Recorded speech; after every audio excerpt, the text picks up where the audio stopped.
This morning we'll be teaching from the Torah portion by the title of Akel. It means if you follow. And I like this one. I love teaching this Torah portion. One, because it contains three parts. If you personally and following the creator of the earth. It's very simple. It's not a complex message. It doesn't require fancy educations. Anyone can simply just read this Torah portion for themselves and understand that the covenant is between you, the individual, and the act of following it brings blessing, and the act of not following it brings curse. It's that simple and that plain. Yehovah, help us today. May your word go forth into the earth that you may perform it. To all those around the globe right now that are resting on the day that you have ordained, may you speak through them. May you exalt the words that they preach because they are your words and they do not change, nor will they ever disappear from this earth. Yahweh, we just ask that the Ruach Kodesh would come and minister to your people. For I am just a messenger that preaches the words you have already given. So I ask that the true messenger, the Spirit of truth, would come and change the hearts of men that they might love you and be willing to do your words and fear no man and no religious system. Help us today to hear what you have written long ago, that we might be a doer and a hearer. Praise Yahuwah. Thank you, Yahuwah, for this day that you have made. Deuteronomy chapter 7. Wherefore, we're starting at verse 12, by the way. Deuteronomy 7, verse 12. I'll let you get your swords out if you want. There's also a printout over here on the table that goes along with today's message that has the breakdown of the Torah and the words of the Messiah. If you like it. Okay? So it says, wherefore it shall come to pass if you hearken to these judgments and go and do them, that Yahuwah Elohaka shall guard unto you the covenant and the mercy which he swore 7 oaths unto your fathers. And I find it very interesting because the big if here is if what? If you hear his voice, if you hear his words, right? Hearken. If you come to, if you desire to understand, if you desire to know his words, that is the big if, is because most people are perfectly content with hearing the doctrines and traditions of men and feeling good in themselves and never bothering to hear his words for themselves. Remember, the book of Deuteronomy in Hebrew means words, as it translates to the Hebrew word devarim, which back into the English means words. Guarding the covenant. Who's going to guard the covenant if we hearken to him? He will. You see, that's why we can't fail enough to screw it up. That's why his mercy endures forever. Because he is the one that guards his covenant that was made, not us. We simply guard his words. He guards the covenant. If we are a doer and a hearer of his words, he ensures that his covenant will come to pass. And I am so thankful for that because I would have always screwed it up. Cool. Yeah. So, in Genesis, there's a spot where he tells Abraham to do like it was a covenant ritual, I guess. Yeah. They split up animals and put it on both sides, and then and that was a regular thing in that time, of how a way to show to like seal the promise. Basically, you both walk through. The two people making a promise walk through, saying, if I break this promise, then I will die. Let me be like the ones that are dead. So Abraham went and did it, like Yahuwah said, and then he put it all together, right? He put him to walk through. Yahuwah put him to sleep, into a deep sleep, and he woke and he saw a light of fire, coal fire going through it. And Yahuwah made it to where he was sleeping. He couldn't go through. Amen. Because Yahuwah is the one that's being covered. That's good. Yes. So cool. Yahuwah guards his own covenant. We simply need to be like Abraham and be a hearer and doer of the voice of the Lord, guarding his words, guarding his statutes and judgments, his Torah. That's Genesis 26:5. Hallelujah. Thanks for sharing that. You're right. That's beautiful. And the mercy which he swore 7 oaths unto your fathers. And he will love you and bless you and multiply you. He will also bless the fruit of your womb and the fruit of your land, your grain, your wine, and your wood, the increase of your kind, and the flocks of your sheep, and the land which he swore 7 oaths unto your fathers to give to you. His covenant is forever, and to those who hear his voice and follow him, he will love them. You see, the world teaches a different doctrine, don't they? They teach that he loves the world. But that's not true. He loved the world so much that he brought his way into the earth, that all men might repent and turn to hear his voice and follow him. That was his love to the world. But he doesn't continue to love the world. In fact, if you love him, you're not even of the world. You're separate. You're not like the world, which means he cannot love the world unless the world does what?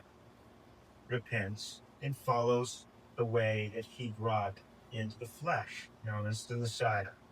And so without that, the only love there is for the children of Yahuwah, the sheep, and not the goats. And Deuteronomy 7:12-15 lines up with Luke 28. It says, blessed are those who hear the Devarim of Elohim and keep it. Right? Matthew 7:24-25. The wise builder who obeys is secure. It is both the hearer and the doer who builds a house on the rock, and the storms cannot destroy it. It is the one who does not hear, or hears and does not do, that builds his house on the sand, and ultimately when the storms come, he is destroyed. So I don't know about you, but I want to be loved by the Father. I want to experience this. I want to experience his mercy that was on the previous slide. A chosen people. Verse 14, chapter 7 says, you shall be blessed above all people. There shall not be male or female barren among you, or among your cattle. And your Lord will take away from you all sickness, and will put none of the evil diseases of misery which you know upon you, but will lay them upon all them that hate you. Now this is something that I found very intriguing, because all around us people are diseased, they're being destroyed, and they're going through all kinds of terrible things. Now the word of Yahuwah says that he will not put that on you. He will cause you to be fruitful, which means your wives will have children, and your children will have children, and so on. So what is it then? What is it that's causing disease and barrenness upon those who claim to follow the Hebrew Messiah? They're not following him. That's right, they're in sin. Right? That's the only answer there is, friends. Because otherwise we would have to create an answer using man's wisdom. The only true answer that is in the earth today is the reason why those who claim to follow him are under a curse, where they're diseased, they're barren, and they're being destroyed, is because they're not actually his chosen people. They're a people that think they are, but they are not. Those who say they're of Yehuda, but they are not. They're actually the children of Satan, because they claim to follow the word with their mouth, but with their heart they are far from him. They have not cleansed the inside of the cup by doing his words, being washed with his word. They've only cleansed the outside, doing good works that look good unto men, but inwardly they are ravenous beasts, completely consumed with the mind of the flesh, the carnal mind, because they have not yet subjected themselves to the Torah of Yahuwah, nor can they. All right? And so this is extremely important. Do you believe the word? Because the word is the same from beginning to end. If you hear his voice and follow him, he will bless you, making sure that your womb is open and you are being fruitful and multiplying, making sure that the work of your hand is blessed, making sure that the disease of Mitzrayim does not come on you. Now, this brings me to another point. If you are someone that's walking according to the Torah and the testimony of Yahushua, you believe in him, but your heart is still full of anxiety that you're trying to heal your body with man's ways. You're still trying to protect yourself with man's ways. You're still trying to receive children according to man's ways. That's what's called double-mindedness, okay? That is a two-minded person. That they're trying to believe in their heart one thing, but they do with their hand another. This is just as bad as the other half, saying that they're worshiping him, but they're actually worshiping another. We cannot be double-minded, but single-minded. The only way to be single-minded is to trust Yahuwah's words unto death, not being lovers of our own lives, but lovers of the word of Yahuwah. You see, one of the pitfalls I fell in was, well, I got to take this to get rid of that, and I got to take this to get rid of that, and I've got to do this procedure to get rid of that, and I've got to do all these things. And then you're always like, no, didn't I tell you just to rest in me? Am I not capable of healing your weak flesh? Am I not capable of reversing the effects of your sinful way over all those years of your life? He said, I am capable. The question is, are you willing to just put your faith and trust in him alone and allow him to reverse the devourer off of your life so that you can be healed, so that you can be fulfilled, so that you can be fruitful and multiply? Makes sense? That's 12 through 26. So let's go to Matthew 6:33. It says, seek first the kingdom, right? And his righteousness. That's very important. The Messiah is telling us that there's nothing else on this earth to seek besides him and the kingdom that came because of the Messiah. Luke 9:62. No turning back once committed to the kingdom.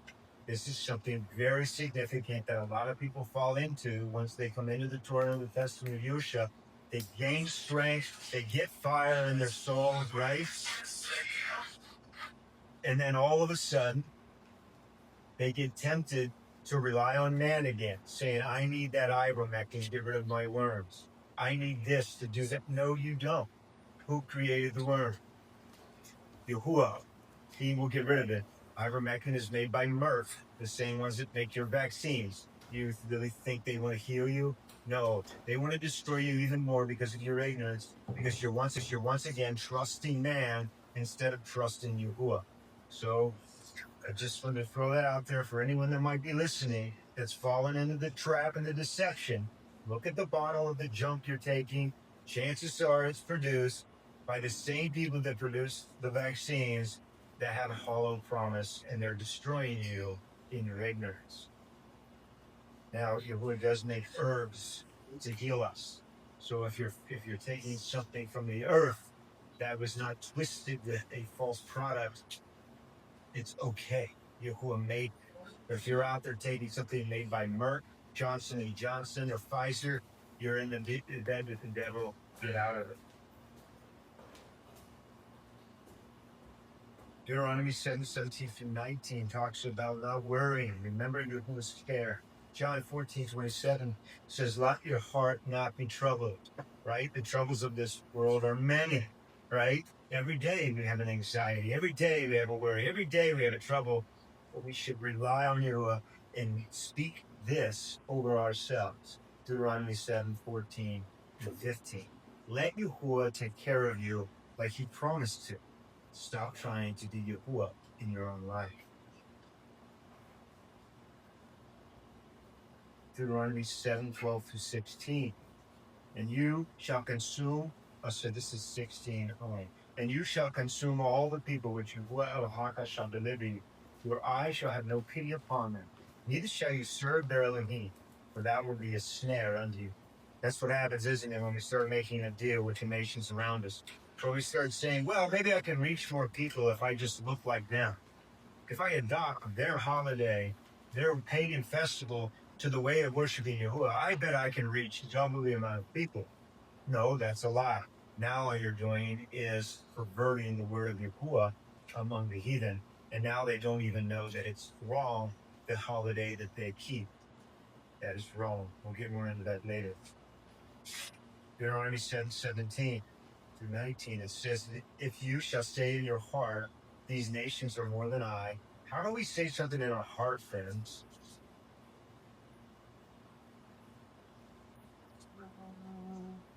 That's truly what you believe. It's truly what you believe, right? What? That's to say your feelings. It's your feelings. It does not need to be spoken with your mouth. If you say that you're strong with your mouth, but yet your heart, you're going home and shrieking down in the corner and saying, I don't know how I'm going to do this. And in secret, you're trying to plan out your future and you're trying to get everything in order. You're wrong. Because you've already said in your heart that the giants of this world, what are the giants of today's world? Job security, a house, taxes, family is a huge giant, right?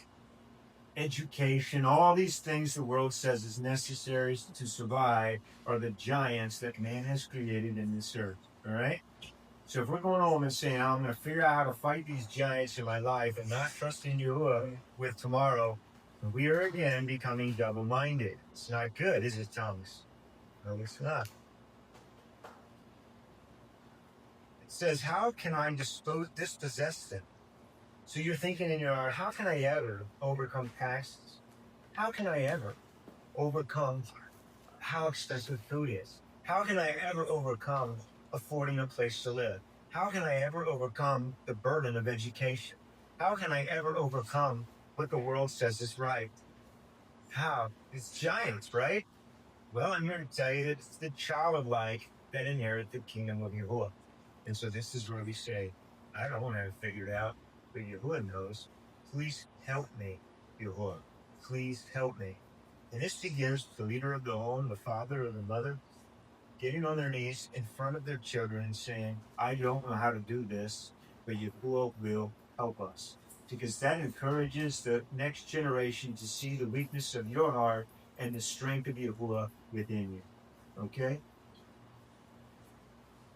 You shall not be afraid of them, but shall well remember what Yahuwah El-Haka did unto Pharaoh and unto all the Tzivim, the great temptations which your eyes saw, and the signs and the wonders and the mighty hand, and the stretched out arm, whereby Yahuwah El-Haka brought you out, so shall Yahuwah El-Haka do unto all the people of whom you are afraid.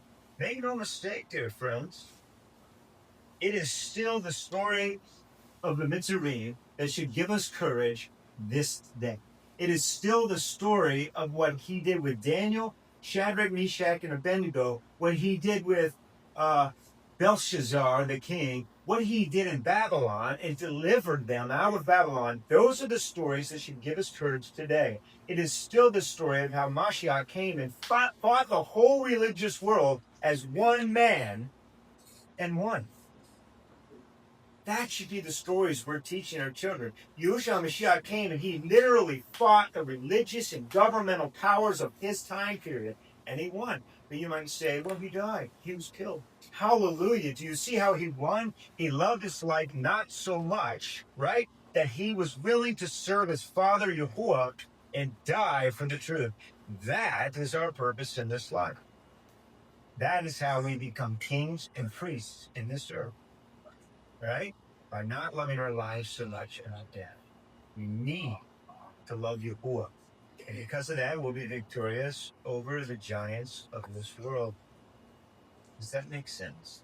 That is the essence of the story of Mitzrayim and the essence of the story of Ezra and Nehemiah coming out of Babylon and those who followed them.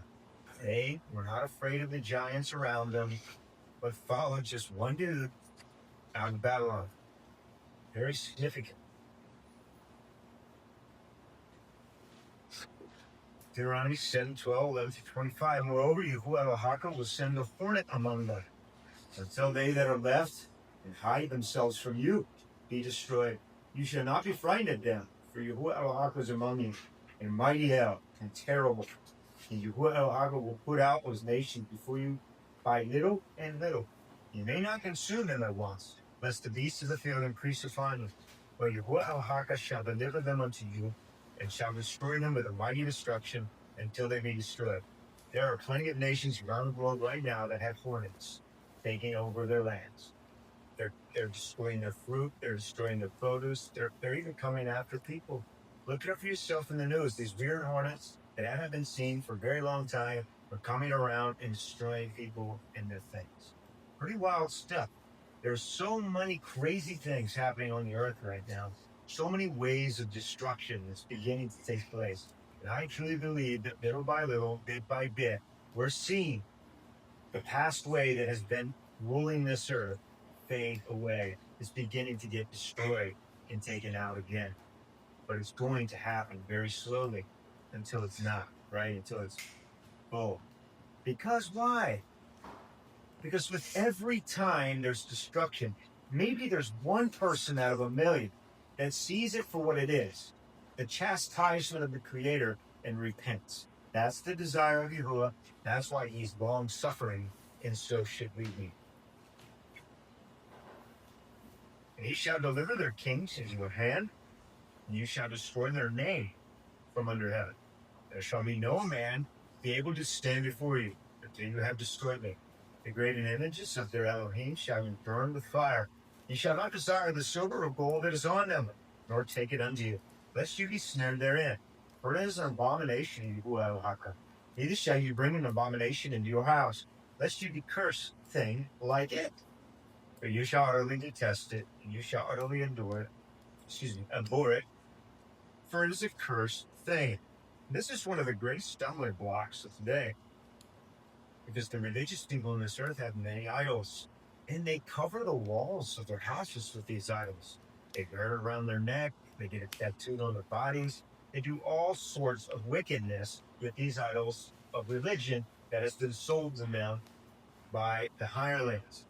Now here's what Yahuwah says: destroy the name, destroy the images, and hate them so much you won't allow them to come in contact with you. This is very important, because I've had people come through this ministry that have showed me their idols and even asked questions like, well, can I build a wooden box around it so I can't see it anymore? Because it's a really nice lamp. Dear friends, he says to utterly despise it, to hate it so much that even to think it's still in your house makes you avengeful, right? Angry, because he hates idols. Idol worshippers will be destroyed. So do not think that you can take something unclean and make it clean. Only Yahuwah can do that. So if you have these things in your home, you are to destroy them by fire or by crushing or grinding, and then get them away from you. All right? Don't go out and sell them, because then the money that you receive is just from a corrupt thing. You've literally taken money from selling corruption and have been a sower of corruption to someone else. Does that make sense? Get rid of them. Who cares if they're made out of precious stones? Who cares if they have precious rubies or whatever on them? That doesn't matter. Don't let that wickedness even come into your heart, but destroy them and move on. Give me thanks that Yahuwah adds unto you. Okay?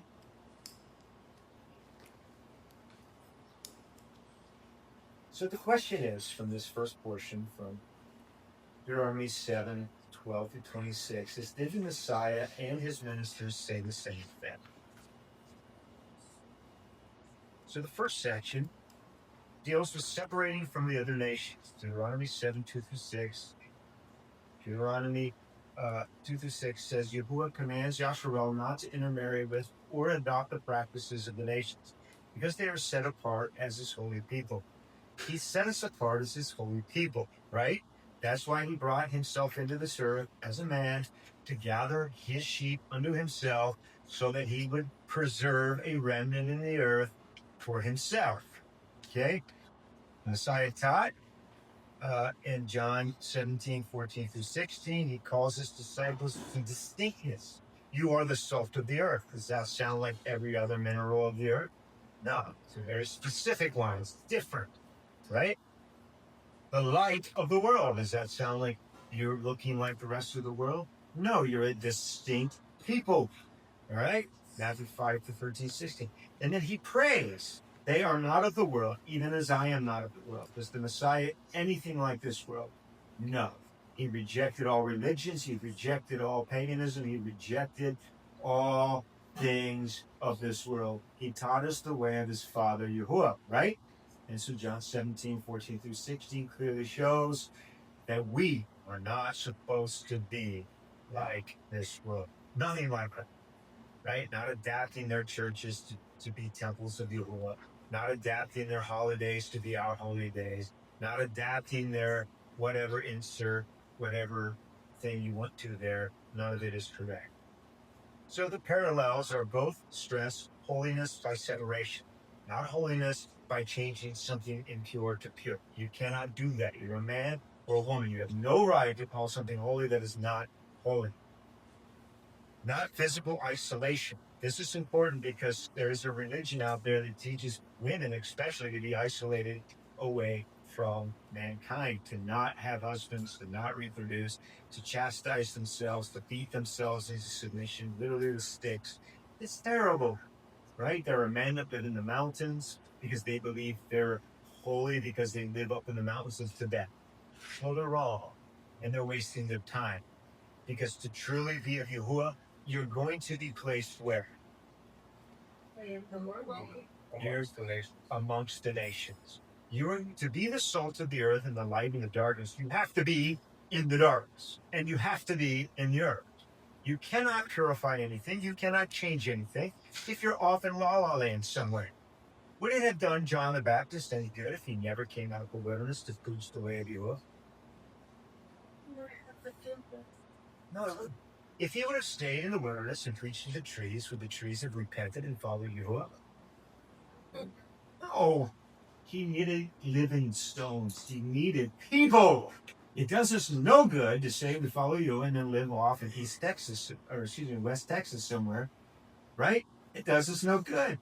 We have to be where he puts us, and this is important to understand, okay? We are where he says we are because he needs some salt there. He needs a menorah there to preach the truth, all right? And because of that, we become morally and spiritually distinct. Now, when people see our homes, they don't see the idols. They know we're different. Now, when people see us out in the world, maybe it's in our industry, whatever we work in, and we don't act like those around us, they know that we're a distinct people. And that's what causes the curiosity. Who is it that you serve, right? What is it that you do? Why are you different? Hey, I've seen you who bless your hands at what you do. And then this guy over here is following behind. What's different? Hey, I see you even in poverty, still rejoicing to the one you call Yahuwah, yet you are without. What's different about you? Because some he makes rich and some he leaves poor. Either way, we praise Yahuwah, right? Right. And that's why he created the assembly of Yahuwah, so that the rich and poor come together to praise Yahuwah, and so that everyone has enough. And that's what you see in the book of Acts, the assembly of believers. They all were one. Number two. Something that Yeah. question that comes up is like, Paul teaches to eat with them that in order to win their soul. But he's wrong.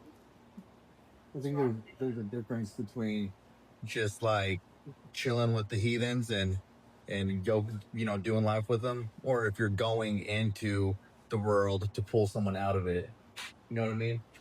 As a Gentile, he becomes as a Gentile. To a Jew, he becomes as a Jew. Why? To win them over to the Messiah. Okay, explain that, because that's one of the biggest corruptions of the biggest traditionalists. What was Paul's mission? To the Gentiles, right? To the going, to those without the Torah. He went into all the earth to teach the Torah to those that did not have the Torah. Okay, so when he came into a city, what was he looking for?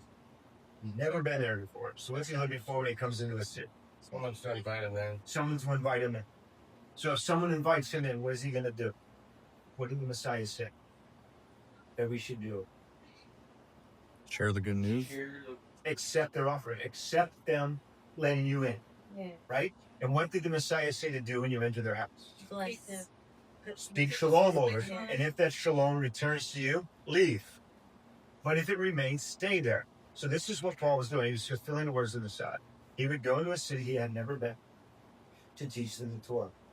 He would wait for the Ruach HaKodesh to bring him a family that would invite him into their house. So until then, he would be in the streets. He had nothing. He had no house to dwell in. He had nothing. He had nothing. He had what was on his back. You understand? He waited for people to feed him, to clothe him, and give him water. Isn't that what the Messiah said? They said, well, how, the people said, how did we feed you? How did we give you water? And how did we clothe you? And he said, if you've done it to the least of these, you have done it to me. He's talking about those who go into the world to speak the Torah to the nations and the testimony of Yeshua. That's what he's talking about. So Paul fulfilled that. When he would go into a city, he waited for a family to invite. When the family invited him, he would speak shalom over that house. If shalom stayed, he would remain. He would allow that family to feed him, to clothe him, and to water him, because that was the blessing of Yahuwah upon that family. Okay? Right? We see that in the Old Testament, right? The woman who lived in the wall of Jericho, right? She allowed those men in, she fed them, clothed them, and hid them. Because of that, she was blessed. She was saved. She received salvation, deliverance from Yahuwah. Make sense? Okay, so Paul did that. What it doesn't say is Paul would eat their pork. It doesn't say that Paul would sin with them. It doesn't say that any more than it says the Messiah sinned with the tax collectors. It doesn't say that. What it says is he went into their home and he sat with them and he taught them the truth. Those who invited him in. Now, if someone invited him in, it's probably because their heart is what? Because their heart is hungry. It's ready. You're right. It's ready. It's desiring something. And in their spirit, they know that Paul has it.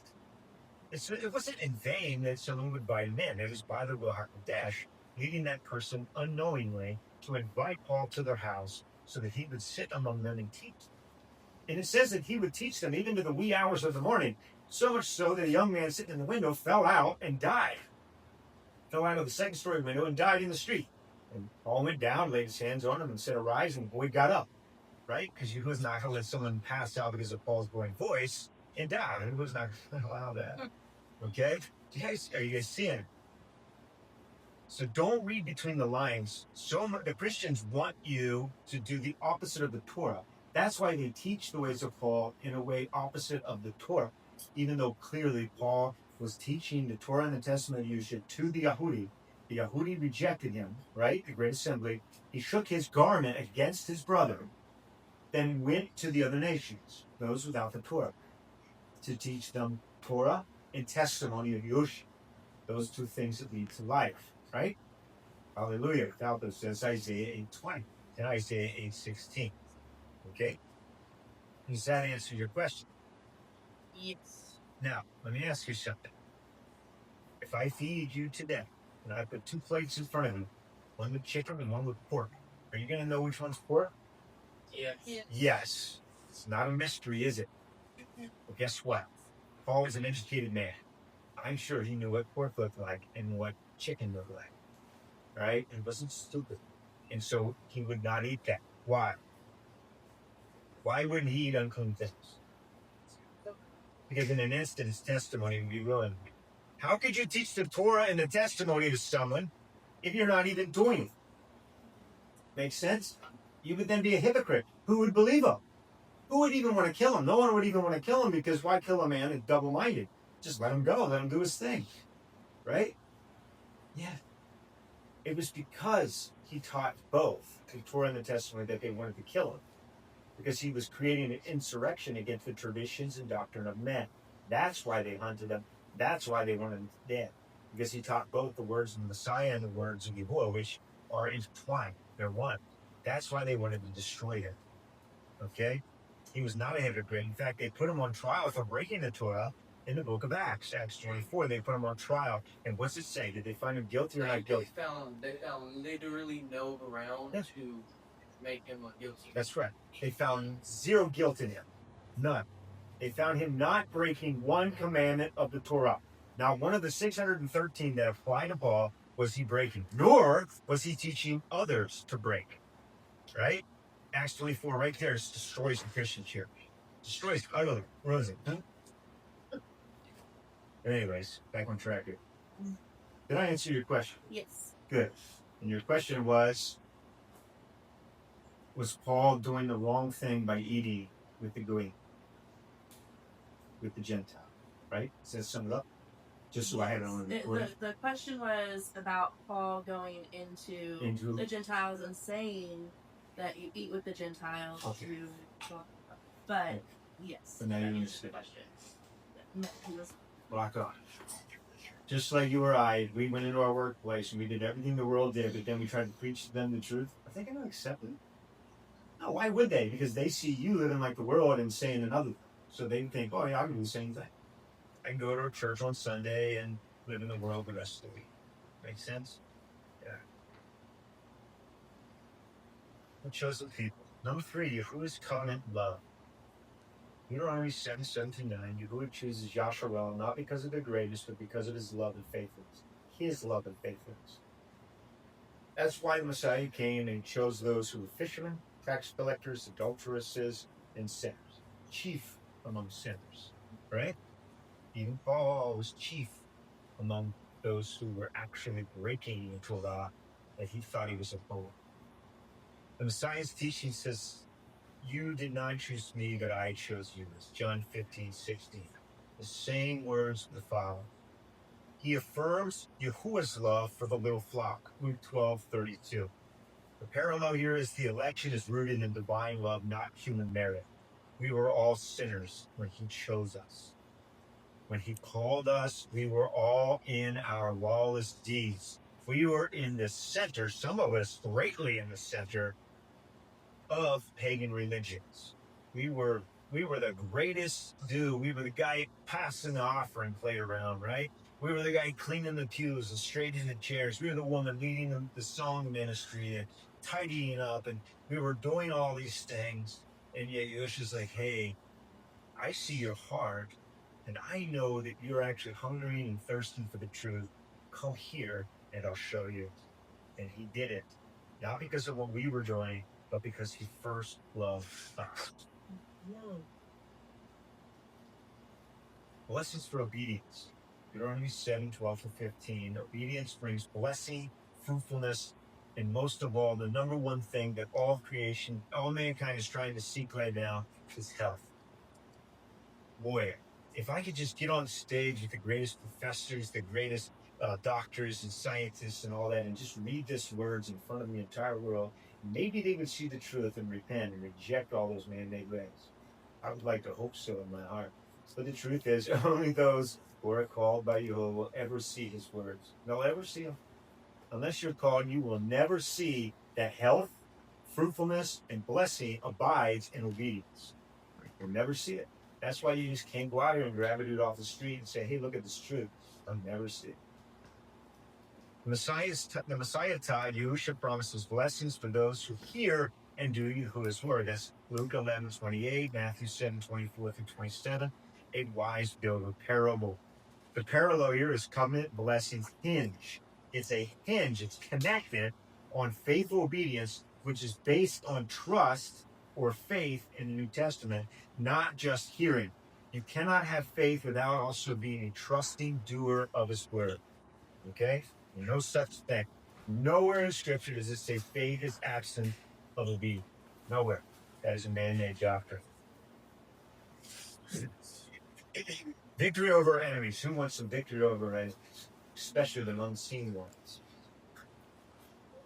In Deuteronomy 7:17-24 that we read, Yahuwah assures victory over nations greater and mightier, little by little, not all at once. So some of you struggle with a certain area in your life.